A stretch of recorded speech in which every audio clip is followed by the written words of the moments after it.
Easter, a time for fake grass, plastic eggs, these things, chocolate bunnies, and people dressed as bunnies. And then there are the weird parts of Easter, like fake grass, plastic eggs, these things, chocolate bunnies, and people dressed as bunnies, which is interesting. But what does all this stuff have to do with Easter? And if this holiday is about more than candy and wearing uncomfortable clothes to church and lunch with your relatives, what makes Easter happy? Happy Easter, everyone. Now, I know it's not Easter Sunday quite yet, but if you're like me, you've been looking forward to this holiday for a while. Now, no matter how you grew up celebrating Easter, or if you celebrated it at all, I think we could agree that this is a happy time of year. Think about it.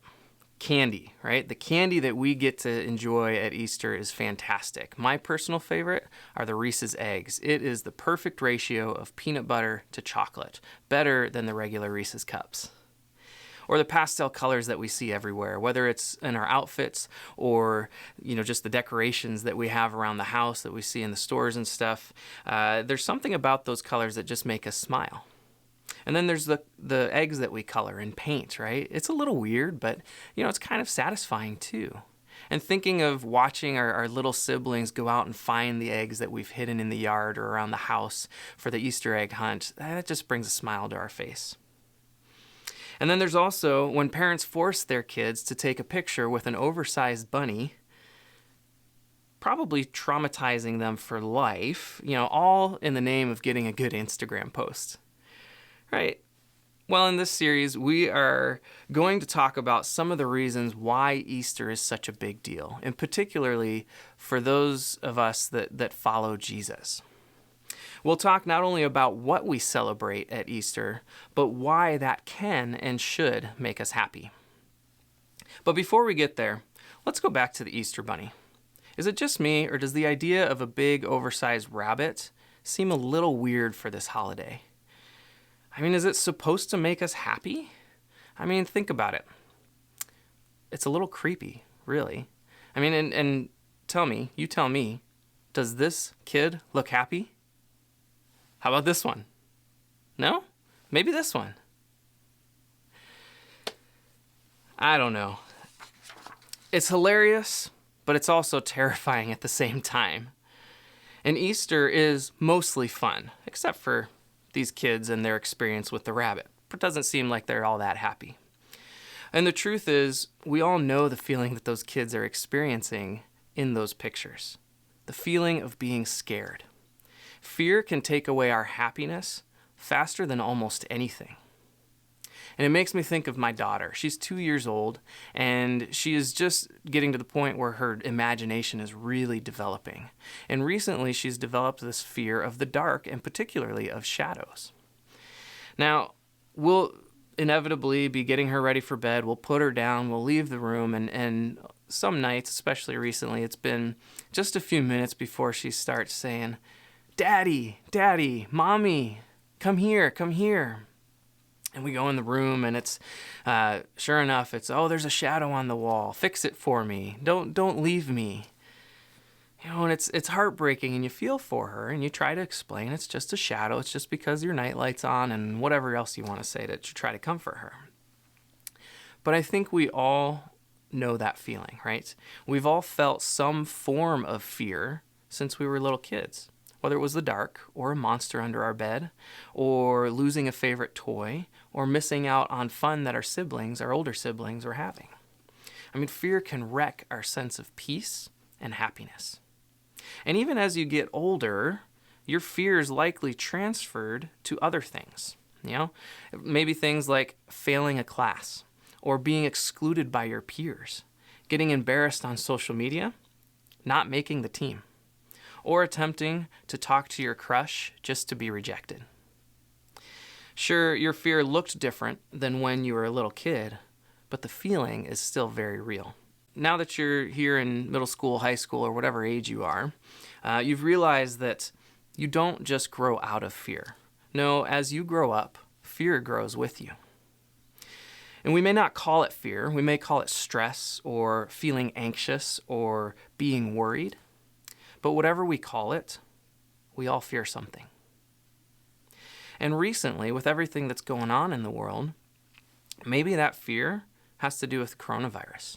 Maybe we're afraid of getting it ourselves, or we're afraid of getting too close to others that may or may not have it.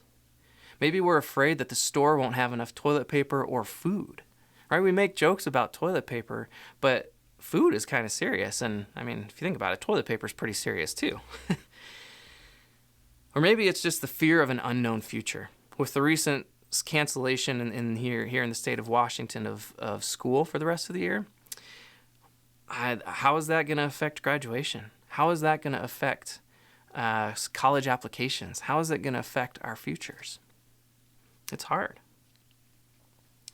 But whatever your particular fear is, you know it's very real. And to be clear, some situations, like coronavirus, this is where some fear is healthy, right? We need to be wise in our interactions with other people. We need to flatten the curve and do all that, right? But let's not take it too far. People are still people, and they need to be treated with dignity, not like a potential carrier of a virus. The reality is that fear is on the rise, and fear is determining the direction of a lot of our lives. We're making decisions to do or not to do certain things based on fear. We're avoiding conversations that we know we should have because they freak us out and make us nervous. We're numbing ourselves for hours on our phones because we're afraid to deal with the anxiety or the stress that we have inside of us.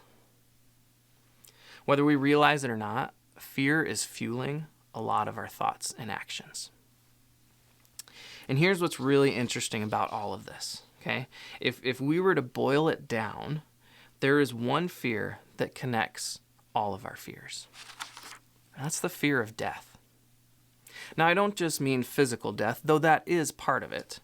I mean the end of something. For example, think about it in relationship to some of the fears that you have right now. We're afraid of really and truly being ourselves.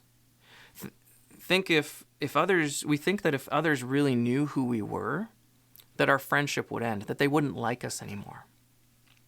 Or maybe we're afraid of not getting into the college of our dreams, because if our application gets rejected, then that dream ends. Or maybe we're afraid of getting busted or found out when it comes to some of that secretive stuff in our lives, that we think that if other people find out, that would mean that their perfect perspective of us would die. Or maybe we're afraid of losing a loved one because it would be the end of that relationship and we would never get to see them again. Whether it's physical death or the death of something we hope for, the fear of death comes down to losing something we think we'll never get back. And when we think of it that way, it's easier to connect all of our fears back to a fear of death. You see, death seems final, and it's like fear's knockout punch to give it victory over us. So if all of our fears come true and a friendship ends, a goal isn't reached, or a dream dies, and then we get to the end of our lives to realize that death defeats us once and for all, that's just flat out devastating. I mean, there's no hope in that. And there is nothing happy about that at all. But that's exactly where Easter comes in, right in the middle of our fear of death. And as we are here in the Easter season, we're just a few days away from Easter Sunday, you may have heard that the point isn't the eggs, the chocolate bunnies, and all the festivities that come along with it, though those aren't bad. But for those of us who follow Jesus, this is the time of year that we celebrate how he came to earth, died on the cross, and then when no one expected it, 3 days later, rose from the dead. That is why Easter is a big deal. It changed everything, and it especially changed the life of a guy named Paul. Paul is one of the most famous Christians in history, and part of that's because of the way he came to be a Christian. And before he was a Christian, he actually was one of the biggest persecutors of Christians, of people that followed Jesus. He tried to scare them into leaving their faith. using death as the ultimate threat. But then he met Jesus, the resurrected Jesus, the one who had died and then come back to life. And it changed everything for him. He ended up becoming the greatest missionary in all of history. And on those missionary journeys, he experienced a lot. He was shipwrecked. He was imprisoned. He was threatened. He was almost beat to death. And he was bitten by a venomous snake. That's just crazy. And yet, for some reason, Paul kept going. And I think that was because he was so passionate about people understanding the significance of Jesus' death and resurrection. Paul's life was constantly in danger. In fact, he was eventually killed for his faith. But despite all of that, Paul seemed to live without a fear of death. And in one of Paul's letters, we can see why. Paul writes his letter to the church in an ancient city called Corinth. He reminds people that Jesus died and came back to life of his own power 3 days later. And then this is what Paul says. Death is swallowed up in victory. O death, where is your victory? O death, where is your sting? And it's like Paul is taunting the very idea of death by reminding the Corinthian church that on Easter, death lost to Jesus. And when Jesus died and then rose again, he defeated death. He defeated death. And that means that because of the resurrection, death can no longer defeat those that believe in Jesus. Death can no longer defeat those that believe in Jesus. The power of death over relationships, reputations, future hopes and dreams, and even our physical bodies is gone thanks to what Jesus did on Easter. We no longer have to fear any kind of death because Jesus destroyed death once and for all. After Jesus hung on a cross and was placed in a tomb, it seemed like humanity's greatest fear had come true. To Jesus' closest followers at the time, it seemed like his death was final. The dream of Jesus being their Savior, their Messiah, and rescuing them from the power of the Roman Empire and establishing them as a nation and becoming the kingdom that God had originally intended them to be was over. It was all over. But when Jesus walked out of the tomb alive, it proved that even the power of death wasn't strong enough to overcome the power of Jesus. This is why Paul was able to live the way he did. No longer fearing death, or much of anything, really, he realized that the scariest things aren't the most powerful things. The things we fear don't have the same power that Jesus does. Paul trusted that the fears he faced were no match for the power of resurrected Jesus. In other words, Easter means that fear isn't final. Easter means that fear isn't final. If Jesus can defeat death, that means that he can defeat the things you're afraid of too. Fear will try to convince you that it gets the final word, that at the end of the day, it will win. Fear will try to convince you that you're not good enough, that you'll never find a purpose, or that your life isn't worth it. Fear will try to make you listen and obey it. That is what power is all about. But guess what? Fear is a liar. And here's the truth. Fear is only powerful if it can convince you that it's final. Fear will try to make you believe that nothing is stronger than what you're afraid of. But when Jesus defeated death itself, he showed us that nothing we fear is bigger than him. Nothing we fear is stronger than him. He showed us that no matter what we're afraid of, fear doesn't get the final say. And you may be thinking, you can't just tell me that because Jesus rose again, I don't have to be afraid of anything, even death. I'm still anxious, I'm still depressed, or I'm still terrified of what could be ahead in life. And look, I understand, okay? Even if fear doesn't get the final word, that doesn't mean that there aren't still things to be afraid of. Real things, big things. And it's not a guarantee that something you're afraid of won't happen. But it does mean that you're more equipped to handle what fear throws at you than you realize. Paul says it this way. In Romans chapter 8, verse 11, he says, "The Spirit of God who raised Jesus from the dead lives in you." Think about that for a second. Paul is saying that the same power that defeated death 2,000 years ago is actually inside of people who believe in Jesus today. And maybe that's why Paul seemed to live free from so many of the fears we typically face. If you and I could embrace the significance of Easter in our lives, maybe we could too. When you have faith in Jesus, the power that brought him back to life is inside of you. It makes me think of my daughter again. When we put her down and then she calls out, "Mommy, Daddy," what she's really wanting to know is that she's not alone in her fear.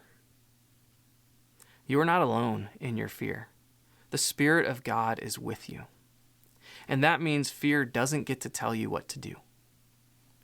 Today, you may be controlled by all sorts of different fears, but know that the Spirit of Jesus, who defeated death, can live in you.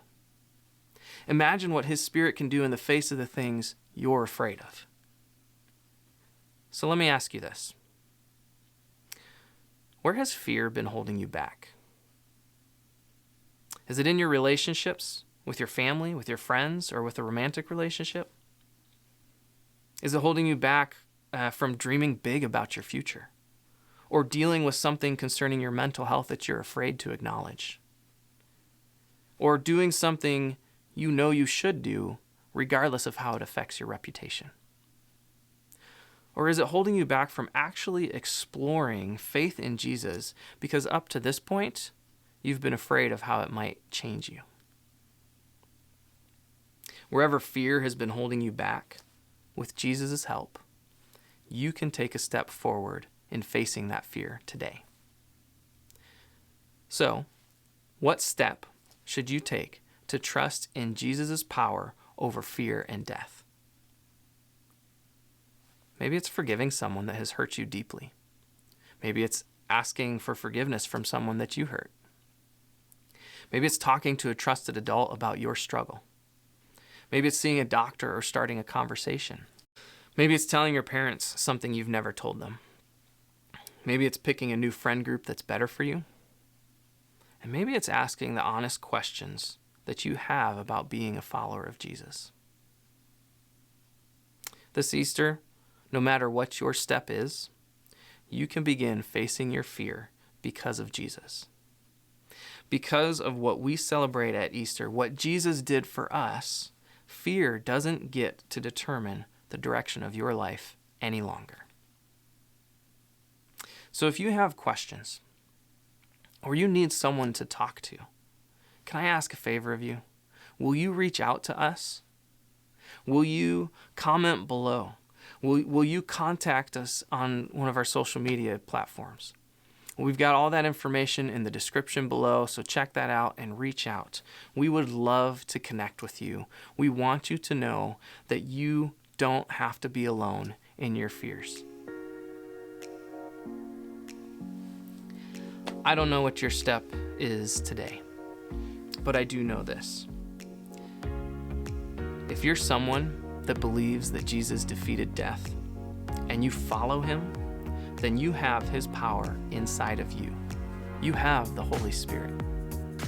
And because of that, you can handle whatever fear throws at you, regardless of how scary it is. Remember, you're not facing fear by yourself. You're relying on the power of Jesus, who defeated death. He took away its power, its victory, and its sting.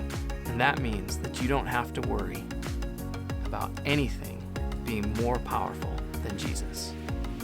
This is the hope that Christians have. This is the hope that the Christian faith is built on. And this is what caused Paul to live a life free of fear.